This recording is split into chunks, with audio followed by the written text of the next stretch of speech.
Merhaba arkadaşlar, Gülay Ala kanalına yeniden hoş geldiniz. Hepinizi sevgiyle selamlıyorum. Bugün size bu videomda şu spor ayakkabısını nasıl yaptığımı göstereceğim. Gülay Ala Duygu Bebek. Bu henüz yayınlanmadı. Çok kısa bir süre sonra bebeğin tamamı yayına girecek. Ama spor ayakkabısının çekimi hazır olduğu için ve farklı bebeklerinizde de kullanabileceğiniz için ilk önce bu hazır olan spor ayakkabısı modelinin çekimiyle başladım. Bu videoda bunu birlikte öreceğiz. Hepinize kolaylıklar diliyorum. Başlayalım. Evet arkadaşlar, taban için uygulayacağınız renk ile başlayalım.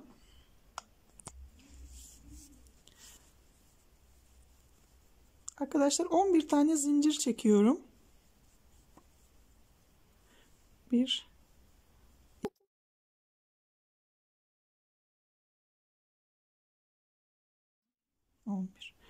11 tane zincirimizi çektik. Hemen şu ikinci zincirimize 3 tane sık iğne yapıyoruz. 1 2 ve 3. 5 tane sık iğne yapacağım zincirin üzerine.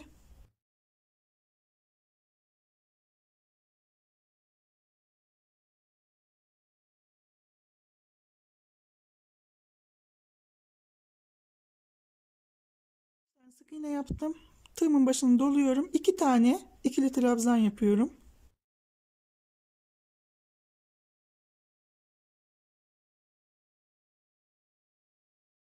İkili trabzandan sonra tekrar başını dolayıp şuradaki sık iğne, şuradaki zincirimin içerisine, şurada ben bir tane fazla zincir yapıyorum arkadaşlar. Şu zincir açılmasın diye. Çünkü şimdi buraya 6 tane ikili trabzan yapacağız. Yani o zinciri kullanmayacağız aslında.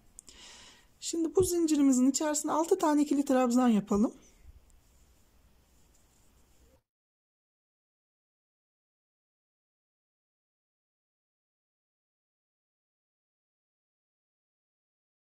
Yaptım. Şurada tığımın arkasına atıyorum. Dördüncüde ipimin ucunu.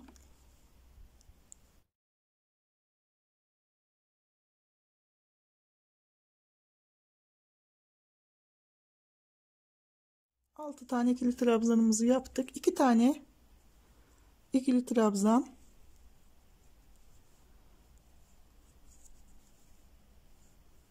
Yan yana yapıyorum. Şuradaki ikili trabzanların karşılığını yapıyoruz arkadaşlar.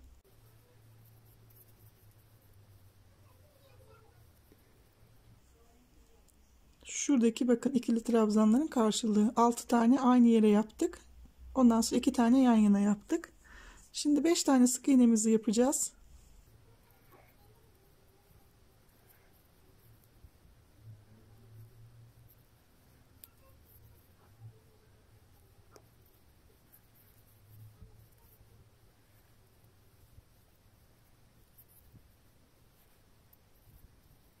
Evet, burası sıra başı olacak arkadaşlar. Şu ilk yaptığımız, başladığımız noktaya gelmiş olduk. İsterseniz buraya bir tane işaretleyici koyun.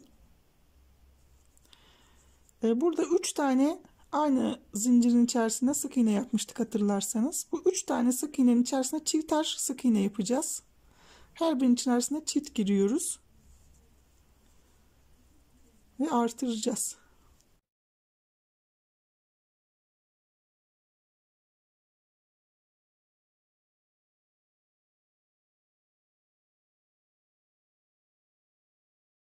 Altı tane sık iğne yaptım. Şimdi şuradan 6 tane sık iğne yapacağım.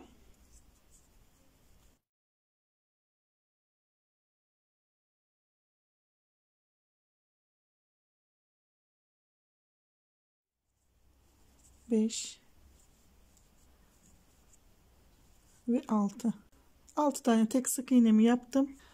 Bir tane ikili trabzan yapıyorum tek. 2 kere de çekiyorum bakın. Şuradan itibaren şuraya kadar tüm trabzan, ikili trabzanlarımın içerisine çift yapacağım. Yani 6 tane çift ikili trabzan yapacağım. Her birine çift gireceğim. Aynı yere tekrar giriyorum bakın. Birinciyi yaptım.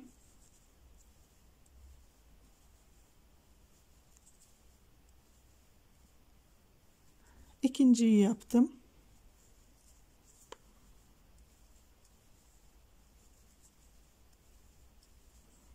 Üçüncü,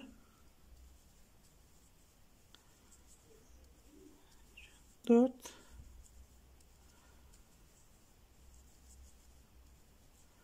beş,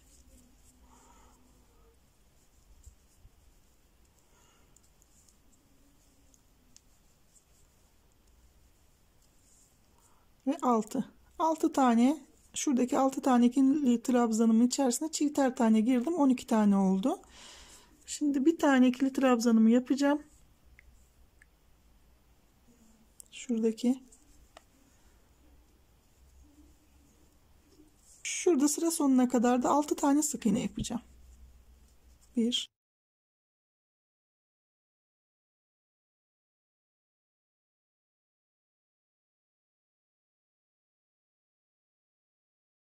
6.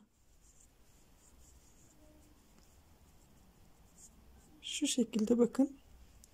Tabanımız yavaş yavaş oluşmaya başladı. Şu anda 32 tane sık iğnemiz var. Devam ediyoruz arkadaşlar. İkinci sıramızı bitirdik. Üçüncü sıra için. Şimdi bir tane sık iğne yapıp bir tane artıracağım. Bir tane sık iğne yaptım. Bir tane çift yapıyorum.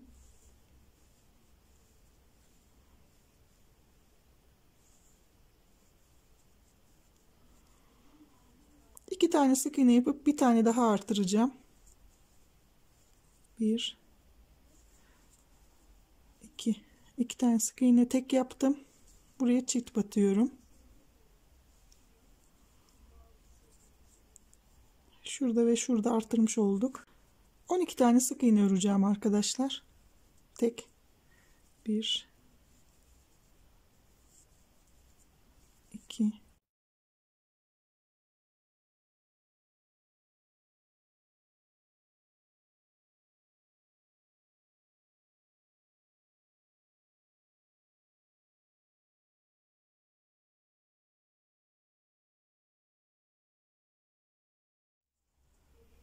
12. 12 tane sık iğnemi tek yaptım. Şimdi bir tane buraya çift giriyorum, artırıyorum şurada.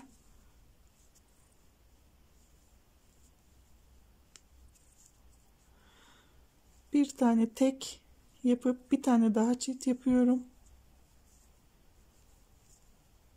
Tam ortada da artırmış oldum. Şimdi tekrar bir tek bir çift yapacağım. Bir tane tek ördüm. Sık iğne yapıyorum. Bunlar ikili trabzan değil. Şurada tekrar çift yapıyorum. Şuradan sıra sonuna kadar tüm sık iğnelerimi örüyorum. 10 tane sık iğne öreceğim. 1, 2,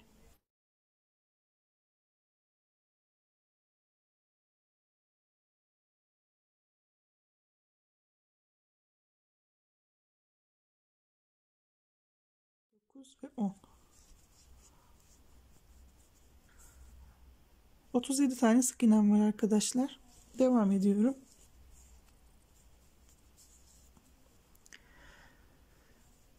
İki tane sık iğne yapacağım. Şu anda 4. sıramdayım.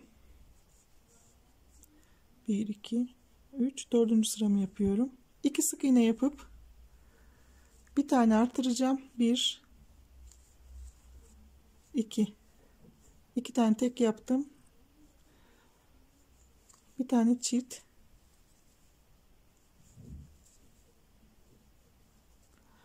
3 tane sık iğne yapıp tekrar artıracağım. 1, 2 ve 3. Burada çift batıyorum.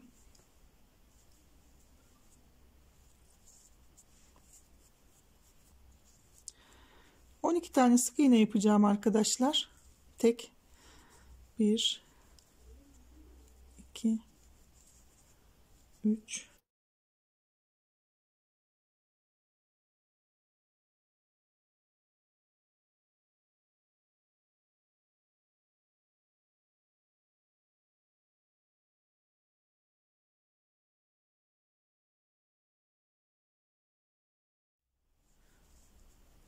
ve 12. 12 tane sık iğnemi ördüm. Şimdi burada bir tane artırıp şimdi 2 tane tek, bir tane çift yapıp 1 2 bir tane çift yapacağım. Bir kez daha tekrar edeceğim aynı şeyi. 2 tek, bir çift, 1 ve 2.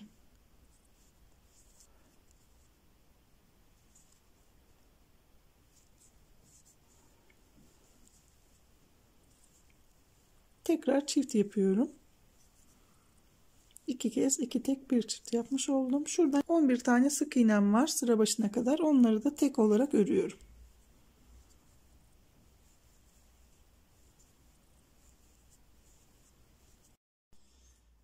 Evet, şöyle sıra başına geldiğimde 42 tane sık iğnem var arkadaşlar. Beyaz ile olan tabanımı bitirdim. Şimdi arkadaşlar biz duygu bebekte örerken, duygu bebeği örerken şu duygu bebeğimizin şu ayağının alt kısmına sert malzemeden koymamıştık, biliyorsunuz. Sertleştirici herhangi bir şey koymamıştık. O yüzden ben bu spor ayakkabısına sertleştirici koydum. Şöyle. Şimdi tabi sertleştiriciyi spor ayakkabısının tabanına koymak için bu tabandan 2 tane örmemiz gerekiyor. Eğer siz de sertleştirici herhangi bir malzeme koymak istiyorsanız bir tane daha aynı tabandan öreceksiniz. Ondan sonra devam edeceğiz. Yok, gerek yok, koymayacaksanız buradan itibaren griye geçeceğiz. Blo yaparak devam edeceğiz. Şimdi ben koyacağım için bir tane daha taban yapacağım ve ikisini birleştireceğim. Evet arkadaşlar, şöyle tabanımdan 2 tane var.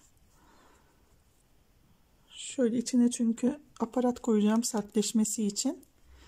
Bunu zannediyorum artık herkes biliyordur ama yine de söyleyeyim. Bu marketlerden aldığımız yoğurt, peynir, dondurma kapları, plastik, o kapların kapak kısımlarından ya da gövde kısımlarından keserek kullanabilirsiniz. Bu tür aparatlarınızı yapabilirsiniz. Şimdi bunu bu tabana göre değiştireceğim, ölçüyü keseceğim. Şu burun kısmı şöyle biraz önde kalacak şekilde keseceğim arkadaşlar. Yani burun kısmında biraz şöyle boşluk kalsın istiyorum. Şöyle yukarı doğru biraz burun kısmı kalksın istiyorum. Ona göre ayarlayarak keseceğim. Evet arkadaşlar, şu iki tabanı şimdi birlikte öreceğim. Griye geçeceğim burada arkadaşlar. O yüzden şu son sık iğnemi gri ile örerek alacağım. Beyazı da kesmiyorum. Beyazı bırakacağım. Hatta şöyle arka tarafta bırakayım. Çünkü 2 sıra sonra tekrar bir sıra beyazla gideceğimiz için kesmeyelim beyazı. Şimdi üsttekini bulo yaparak alıyoruz. Alttakini normal sık iğne olarak, karşılığındaki sık iğneyi normal olarak alıyoruz. Şöyle üsttekini bulo, alttakini tam sık iğne alıyorum.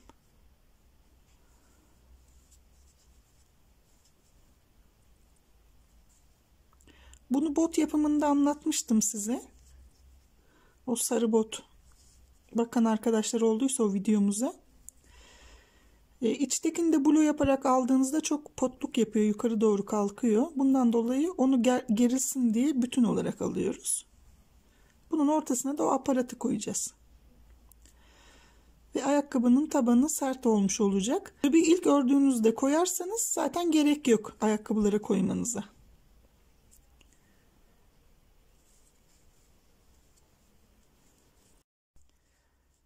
Her iki tabanda da 42 tane biliyorsunuz sık iğnemiz var. Sık iğneleri kaçırmayın arkadaşlar, eşit sayıda. Burayı blo yaparak, orayı normal sık iğne yaparak yarısına kadar yapın. Şuraya kadar yapın. Ondan sonra aparatı koyalım. Evet, şuraya kadar yaptım. Şu aparatımı koyup öyle devam edeceğim.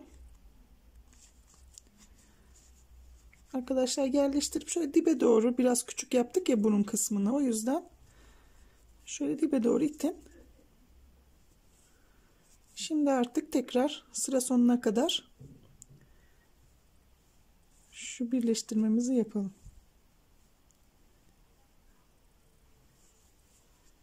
Bakın son sık iğnemi de yaptım. Şuradan artık gri ile devam edeceğim.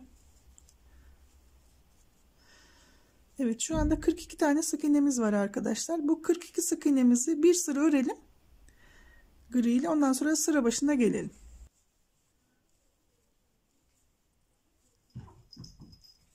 Evet, şöyle 42 tane sık iğnemi bir sıra daha ördüm gri ipimle. Şu son griyi bırakıyorum. Beyaz bırakmıştık ya arka tarafta. Evet, şu son gri'mi bıraktım. Şu beyaza geçiyorum. Bir sıra beyazla öreceğim arkadaşlar. Blok yapmıyorum. Normal sık iğne olarak. Şöyle beyazla aldım son şeylerimi. Şuradan devam edeceğim. Beyaz ile bir sıra örüp geleceğim.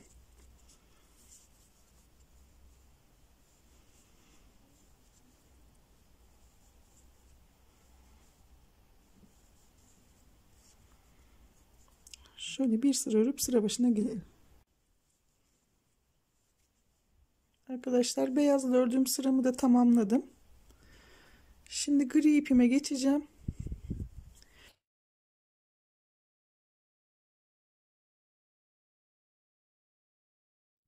Beyazı yine kesmiyorum. Bıraktım orada. İsterseniz kesebilirsiniz ama üst kısımlarda tekrar kullanacağımız için şöyle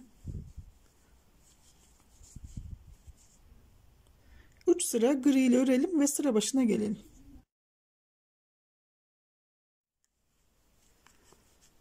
Üç sıra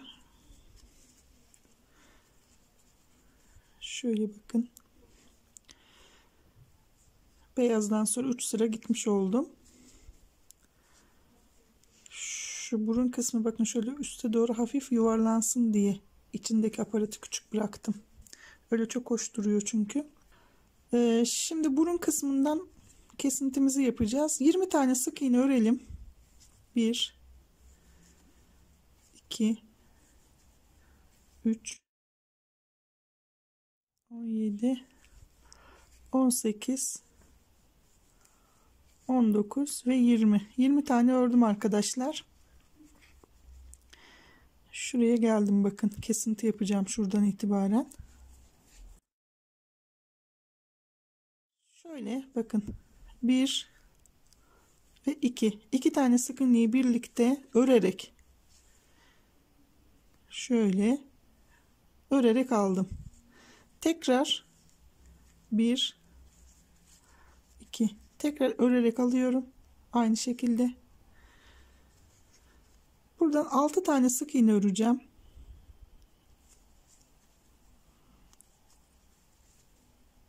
Bir, 2 3 4 5 ve 6. Şimdi aynı şekilde buradan da 2 tane keseceğim. 2 sık iğneyi birlikte girdim ve ilmeklerin üçünü birlikte aldım. Aynı şekilde tekrar 1 2 sık iğneyi birlikte girdim. İlmeklerimin üçünü birlikte aldım. Takıldı.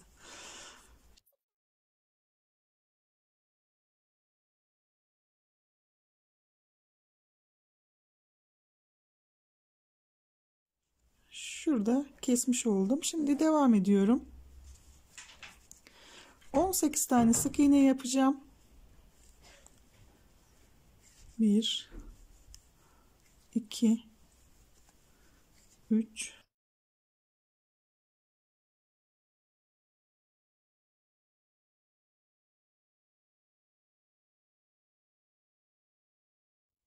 17 ve 18 tane sık iğne yaptım. Tekrar şöyle bir iki sık iğneyi birlikte örerek aldım. Bir kez daha 1 2, şöyle biraz düzeltiyorum ilmekleri. Tekrar onu da aldım, bakın. 6 tane sık iğnemi örüyorum. Burundaki ön kısımdaki 6 tane sık iğnemiz hiç değişmeyecek arkadaşlar. Hep 6 o. 1 2 3 4 5 ve 6 tane sık iğnemi ördüm öndeki. Şöyle ikisini birlikte aldım. İlk kesintimi yaptım. Tekrar şu şekilde birlikte aldım ve kestim. Sıra sonuna kadar 6 tane sık iğnemiz var. Onu örelim.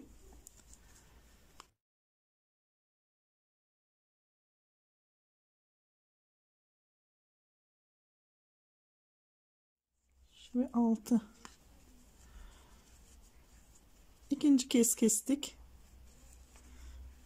Bakın şöyle şu burun kısmı ayakkabımızın şurada ve şurada yanlarda kesiyoruz. 2 kez kestik. Şimdi üçüncü kez kesmek için 16 tane sık iğne yapıyorum.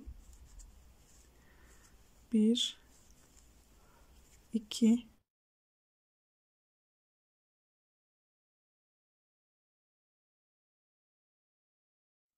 15 ve 16 tane sık iğnemi yaptım. Şu ilk kestiğimiz, şuradaki kestiğimizden 2 sık iğne öne geliyoruz hep arkadaşlar. Yaptığımız budur. Şimdi kesintimi yapıyorum. İkisini birlikte aldım ve bir kez daha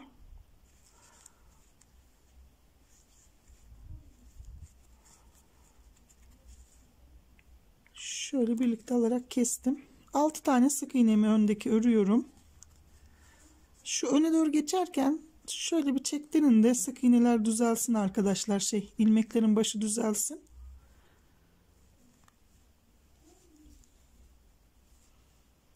Bir, 2, 3, 4, 5, 6 tane sık iğnemi ördüm. Tekrar 2 tane keseceğim burada aynı şekilde.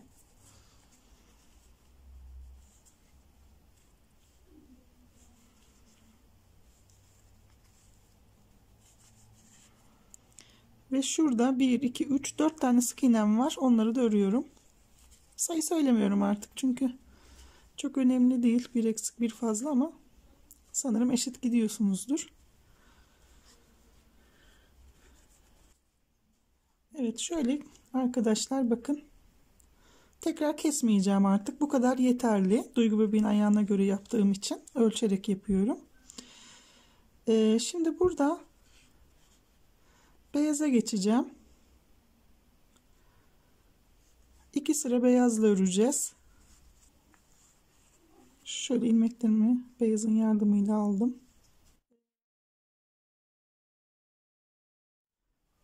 Beyaz ile 2 sıra örelim arkadaşlar. Kesinti yapmıyoruz artık. Dümdüz. Şöyle 2 sıra örüp sıra başına gelelim. Şimdi ben bir sıra beyazla ördüm. Bir sıra daha öreceğim. Devam etmeden önce şimdi şu ilk bebeğimiz, kıvırcık saçlı bebeğimiz yayınlandığında bakın bu spor ayakkabıları ayağına birleşik bebeğimizin. Şöyle baktığınız zaman ayağından çıkmıyor. Sabit, yani ayakkabıyı yapıp ayakkabıdan devam etmiştim ben. Fakat bu Duygu bebeğimizde biliyorsunuz şöyle çorap yaptık.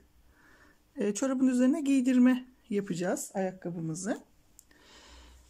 Eğer ilk bebeğimizdeki gibi ayakkabıdan devam etmek isterseniz buraya geldiğinizde bir sıra ten rengine geçip ten rengiyle örüp diğer sırada 20'ye düşürene kadar kesmeniz gerekiyor. Yani 2 sırada falan. İlk sırayı mesela ten rengiyle bir sıra örüp ondan sonraki 2 sırada şurası 20'ye düşecek kadar, ayak bileği 20'ye düşecek kadar hesaplayıp kesmeniz gerekiyor. Mesela 3 sık iğne de bir olabilir büyük ihtimalle. Zaten şu anda 30 tane sık iğnemiz var burada. Yani 10 tane sık iğneyi 2 sırada kesmeniz gerekiyor. Ten rengine de burada geçerken blue olarak, yani şu arka loblarından örerek geçeceksiniz. Ayakkabının devamını ise şuradan, sonra ikinci sıradaki beyazla devam edeceksiniz ya. O blue yapmış olduğunuz yerden ayağın bileğini örüp yukarı doğru çıktıktan sonra şunu blue yaptığınız yere şuradan itibaren ayakkabının aynı şekilde örüp bitireceksiniz. Bu zaten 20'ye düşürdüğünüz zaman yani 3 sıra geçmiş olacak. Ondan sonra diğer duygu bebeğimizin ayak bileğinden itibaren, orada 20'ye geçilmiş yerden itibaren aynı şekilde devam edebilirsiniz. Ayakkabıyı sabit yapmak isteyen arkadaşlar için bunu belirtmek istedim. Yani burada şöyle bir sıra ten rengine geçip 2 sırada 10 sık iğne kesip ondan sonra blue olarak şurada bıraktığınız işte beyazın ikinci sırasını blue olan yere yapıp ayakkabının dış yüzeyini yapacaksınız. Bunu belirteyim. Belki o şekilde örmek isteyen arkadaşlar olabilir. Şimdi bir sıra daha beyaz öreceğim. Ondan sonra devam edeceğim. Beyazı şöyle bir sıra ördüm. İkinci sırayı şu ön kısma geldiğim zaman bakın tam şu ön kısmında şurada 6 tane sık iğnemiz vardı ya, düz 6, 2 bu taraftan 2 bu taraftan fazladan, yani şu ön tarafta 10 tane sık iğneyi filo yaparak öreceğim. Ayakkabının şu kulağını şuraya örmek için, iç kısımda kalacak olan, o yüzden burada 10 tane sık iğnemi normal sık iğne olarak değil de filo yaparak, yani sadece şu öndeki loblarını alarak öreceğim. Zaten şurada 6 tane vardı. O 6 taneden 2 önce başlayıp 2 sonra bitireceğim. Beyazın ikinci sırasında yapıyorum bunu. Şöyle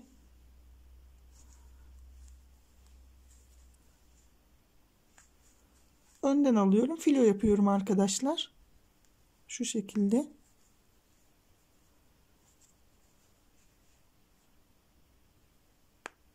Şöyle bakın. 10 tane falan yapacağım şimdi. İç kısımda dediğim gibi ayakkabının o kulağını örmek için yer bırakacağım.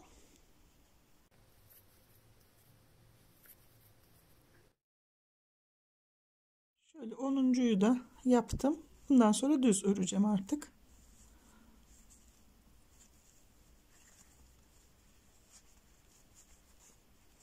Şöyle iç kısmında şurada filo olarak kaldı. Onları da gri ile öreceğiz. Şimdi şurası sıra başım arkadaşlar. Sıra başına geldim.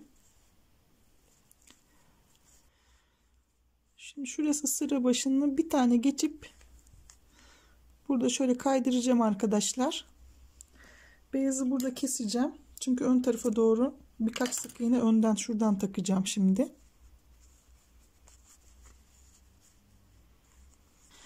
Eşit olması için iki kenarın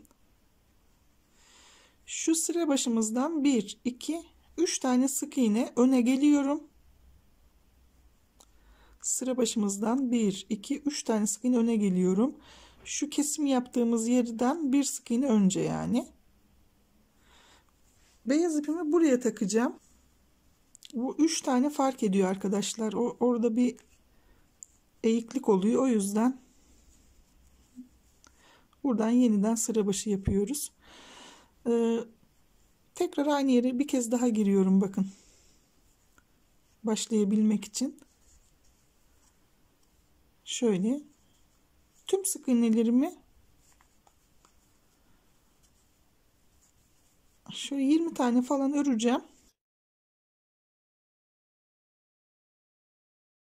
Şuraya kadar bakın geldim. Şöyle eşitleyen burun kısmını şu şekilde tam ortadan eşitlediğinizde şu karşıda bırakmış olduğunuz ikisi aynı hizaya gelmesi gerekiyor. 20 tane sık iğne ördüm. Şimdi geri döneceğim ve şurada bitireceğim. Buradan geri dönüyorum. Bir tane zincir çektim. Hemen dibindeki deliğe girdim. Başa kadar, şu başladığım noktaya kadar tüm sık iğneleri örüyorum.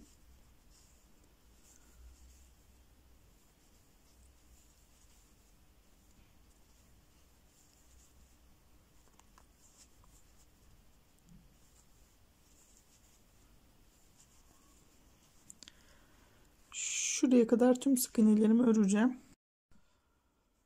Evet, bu başa kadar tekrar beyazı ördüm. Burada artık beyazı bırakıyorum. Bir sıra gri ile öreceğim ama ondan önce, griyi örmeden önce arkadaşlar, şurada filo bırakmıştık ya. Şu iç kısımda bıraktığım yeri yapacağım. Şöyle bir çevireyim. Kolay olsun örmek. Şu içeride bıraktığım yeri gri ile 10 tane sık iğne bırakmıştık biliyorsunuz içeride. Oradan şöyle gri ipimle öreceğim orayı. 5-6 sıra falan öreceğim arkadaşlar. Şöyle ince bir tığla ilk elime alıyorum ki şu filoların içine kalın tığının girmesi çok zor oluyor.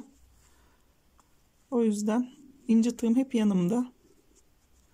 Bazen çok sıkı olan sık iğnelere girmek için de kullanıyorum ilk girişte.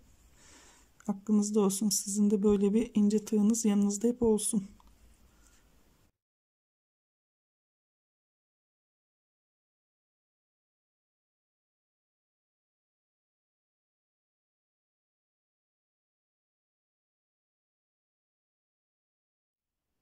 On tane ördüm arkadaşlar. 10 tane filo olarak bıraktığım sık iğnelerimi ördüm. Şimdi normal tığıma geçiyorum. Bir tane zincir yapıp dönüyorum. Hemen şu baştaki sık iğneme 2 kez gireceğim. Bir tane arttırmış oluyorum burada. Şöyle içe doğru kaysın diye.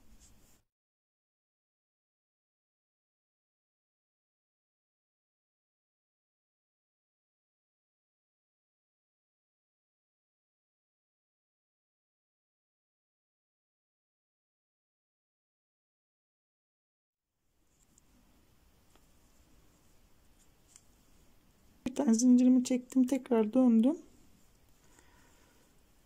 Burada da 2 kez gireceğim.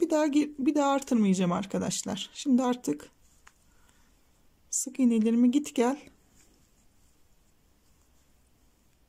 Şöyle bir 5 sıra yapalım tamamını. 5 ya da 6 sıra yeterli olur sanıyorum.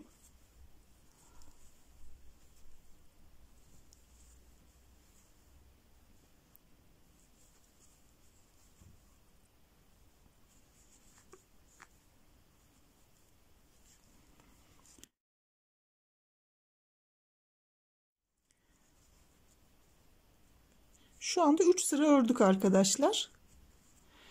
Şöyle git gel 3 sıra daha örelim. Ondan sonra bakarız, kısa kalırsa bir sıra daha öreriz. Şöyle git gel 3 sıra daha örün. Ondan sonra bakalım. Arkadaşlar git gel şöyle 3 sıra ördüm. Gözüme biraz kısa gibi göründü. O yüzden bir sıra daha yapacağım. Çünkü şu beyazın üstüne gri ile bir sıra sık iğne yaptığımızda bunun görünmesi gerekiyor önden. Yani ben öyle seviyorum.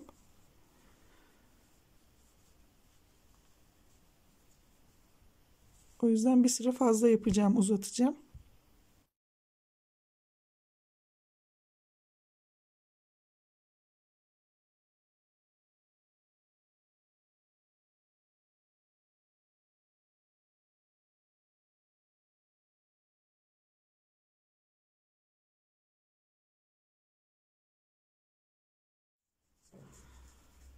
Evet, şöyle bakın bitirdim onu da. Tam şu arkadan başlayarak herhangi bir yerden bir sıra gri ile sık iğne gideceğim.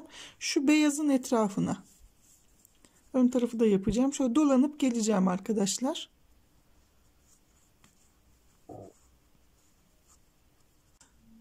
Aynı yere tekrar girdim bakın.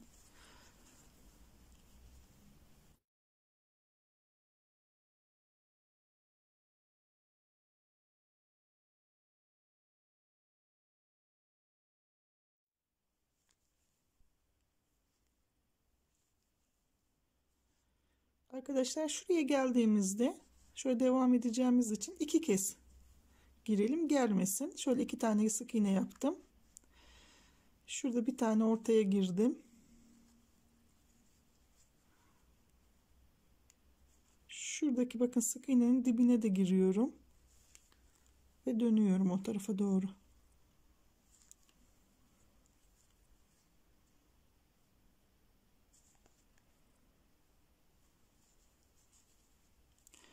Bu şekilde arka ortada başladığımız yere kadar tüm gri ile tüm sık iğnelerimizi örelim ve bitirelim.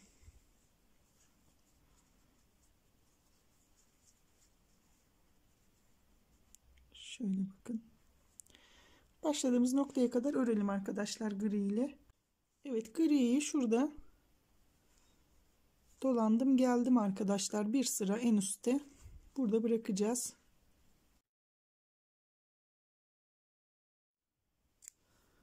Şöyle bunu da kestim ve bıraktım.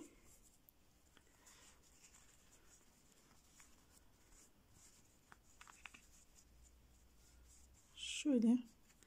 Şimdi şu ön kısmında 8 tane şu blue olarak bıraktığımız yerde 8 tane 1 2 3 4 5 6 7 8 tam öne gelecek şekilde ayarlayın yerinizi.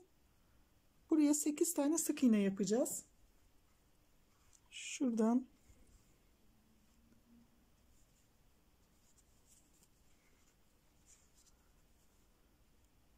şöyle aynı yere 2 kere giriyorum, unutmayın ilk başladığımızda. Şimdi 8 tane 2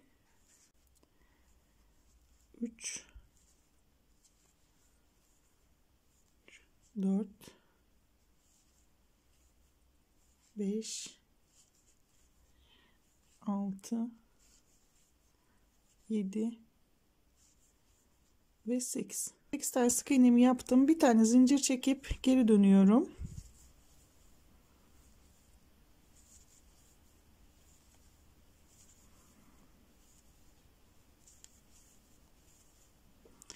Şu en sonuncu sık iğneyi örmeyeceğim. Bir tane bırakıyorum orada.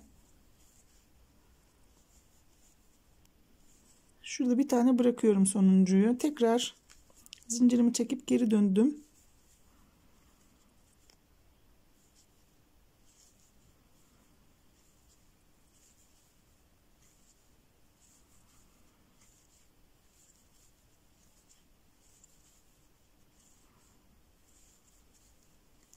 Burada da bir tane bırakıyorum ve ipimi kesiyorum arkadaşlar. Şöyle dikecek kadar uzunlukta bir ip bırakıp ipinizi kesin.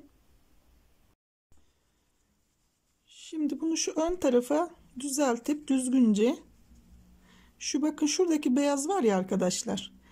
O beyazın hemen üstüne gelecek şekilde böyle yukarı doğru çektirtmiyorum, sündürmüyorum. Elimle şöyle tam o beyazın üstüne oturttum. Oraya dikeceğim. Ondan sonra şu arkasındaki yeri öreceğiz. Bunu güzelce dikin. Ondan sonra şu arkasını yapalım. Evet arkadaşlar, şu ön taraftaki burun kısmını diktik.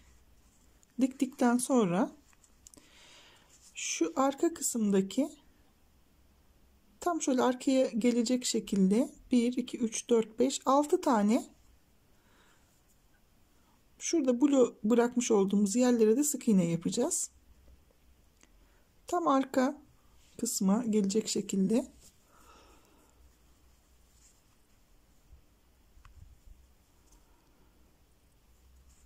Şuradan tekrar bir kez daha aynı yere girerek başlıyorum. Şöyle 1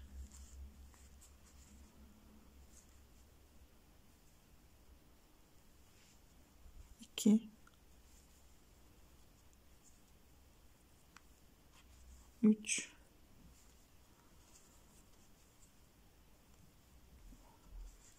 4 5 ve 6.'yı yaptım. Evet, 6 tane sık iğne yaptım. Şöyle bir bakayım. Bir tane daha yapacağım arkadaşlar. 7 Şöyle bir tane daha yapıyorum. Hemen yanındaki. Şöyle 7 tane sık iğne yapmış oldum. Bu 7 tane sık iğneyi uzunca öreceğiz arkadaşlar. Şu an kaç sıra olacak bilmiyorum ama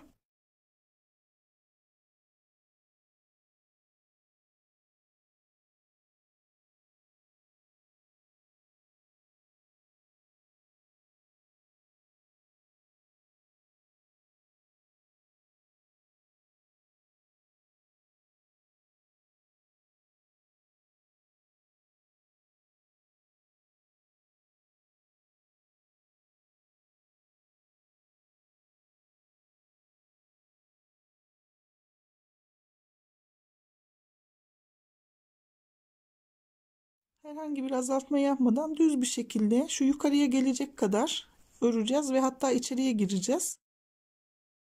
Şu anda kaç sıra olur bilmiyorum. Yani ipinizin kalınlığına göre sırası değişebilir. Ölçerek yapın o yüzden. Şöyle git gel. Şuraya kadar bir örelim. Ondan sonra bakalım arkadaşlar. Bakın şöyle uzunca ördüm. Daha da öreceğim. Çünkü şöyle ölçtüğünüzde elinizde şöyle düzelterek ölçün.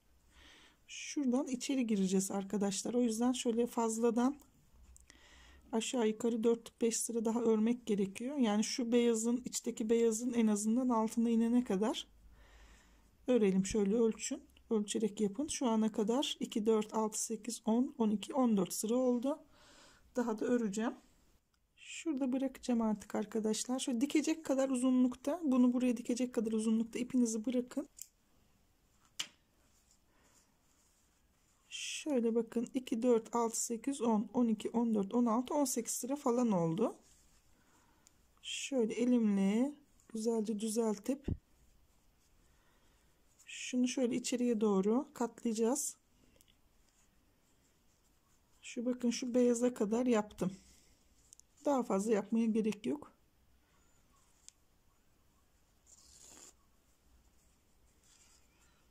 Şu şekilde o ucunu da şöyle içeriye alıp karşılıklı şöyle dikerek bunu komple buraya dikin arkadaşlar. Ondan sonra bağcıklarımızı takalım. Evet bakın burayı da arkadaşlar arka tarafını da bitirdik, diktik. Şimdi sadece iplerini geçireceğim.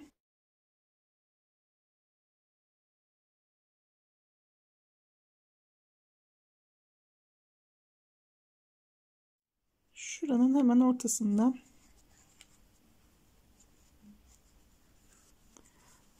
bir tane çapraz,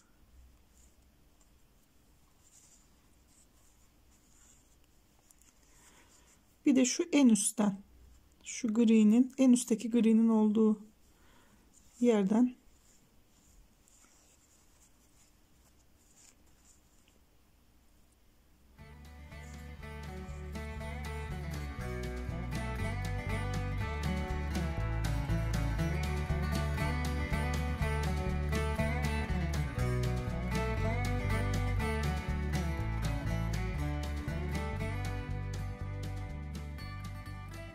arkadaşlar şu ayağı giydirdiğimde ayağını tam oturtun. Şu topuk kısmı biraz yukarıda kalıyor. Onu tam şöyle geçiriyorum. Düzeltip ondan sonra iplerini bağlayacağım.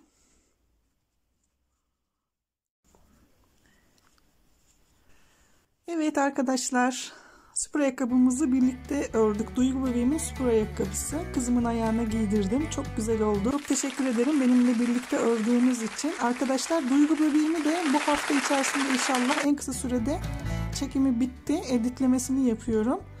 Bir de üzerine elbise yapacağım ayrıca. Bu kıyafetin üzerine giyebileceği bir elbise olacak. Ona henüz karar veremediğim için çekim yapamadım. Spor ayakkabısıyla başladım. Çünkü bunu tek ayakkabı olarak başka bebeklerinize de giydirebilirsiniz. Çok güzel, çok tatlı oldu. Arkadaşlar en kısa sürede Duygu bebeğimi de paylaşacağım. Evet, bir sonraki videomuzda görüşmek üzere arkadaşlar. Hoşça kalın, sevgiyle kalın.